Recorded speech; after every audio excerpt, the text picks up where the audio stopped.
that fucking tool between your legs there. Oh, hey. All But right. I just wanted to get a picture before we take it off because it was already cracked. So you got to be careful. I mean, Terry's been working on RVs for at least 20 years. And so, you know, if you're using razor blades and razor knives, be real gentle, be careful. We don't want you getting cut and hurt. You can see he's got like a spatula tool where he's like bent it and notched it out himself. You know, they're kind of dull. They're not super sharp.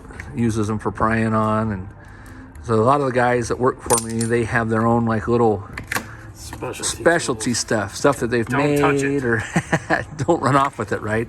That one too had a little bit of dirt and water in it. Not as bad. But not as bad as the other side. But it's already cracked there. Yeah, I see it's cracked there. And even where the screws had got indented in a little bit too tight.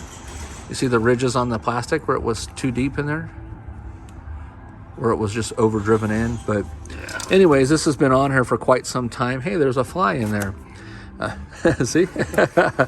And the dirt and stuff that's getting in. So if you're pulling these off, you know, in that last one, it had a lot more silicone on that side versus this side. And it actually created like a trap down here in the end where a bunch of dirt and water got in. And Just held it in there. there was the dirt pile right there.